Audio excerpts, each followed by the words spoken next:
then plus 5b.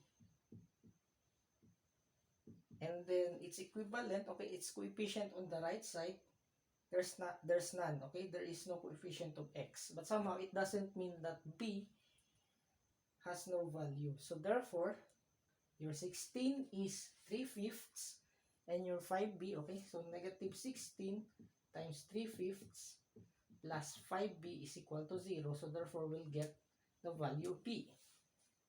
So the value of b will be, okay, negative 48 over 5. So it will become 48 over 25.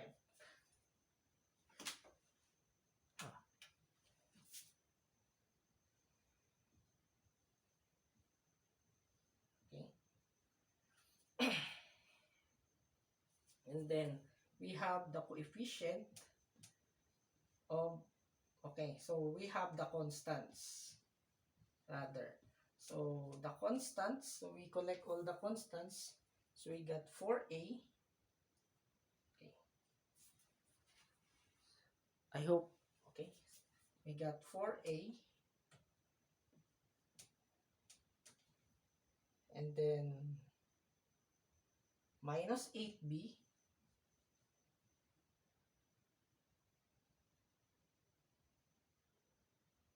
Plus 5c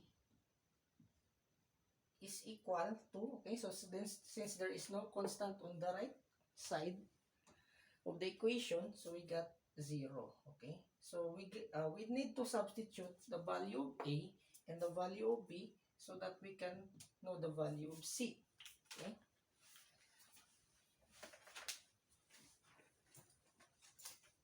So we got 4 times 3/5 minus 8 times 48 over 25 plus 5c is equal to 0.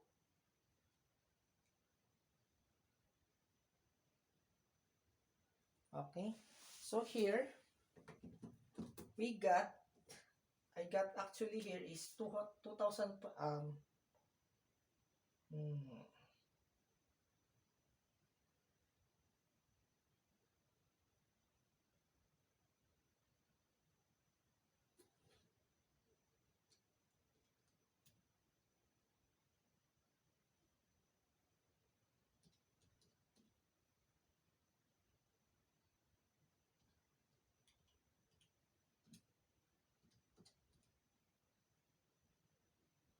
324, okay,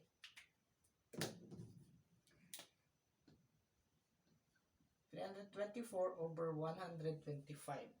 Okay, so the next is we got the coefficient of x, of e to the power of x. So we got 2d, okay, we got 2d, and then we got negative 8, okay, 2d here minus 8d. Here we got 5d. So basically all d is equivalent, the coefficient is e to the power of x of 1. So we got 2, negative 6, so d should be equal to negative 1.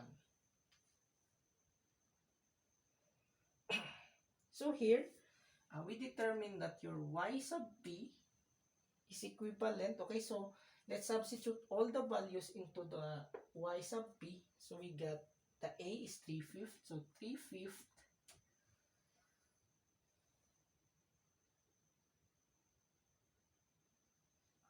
3/5 x squared. Then we got b, which is 48.25 x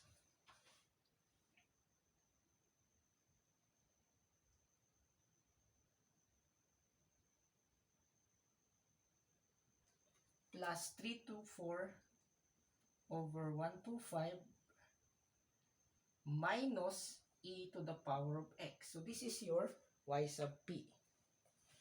So as we know, y is equal to yc plus y sub p. So therefore, you just add them. Okay, so you just add yc and yp. So you got the value of y.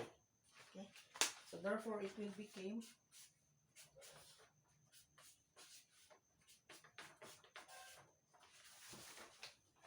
okay. So may I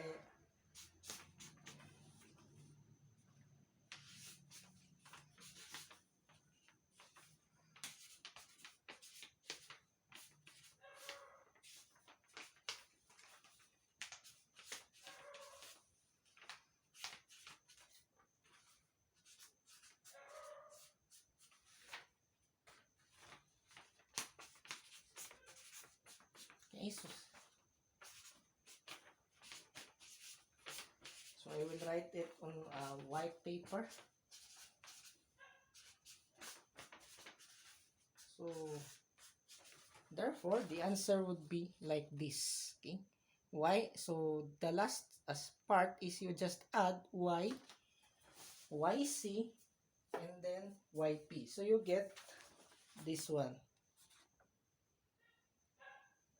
Okay, so that will be our example on combinations.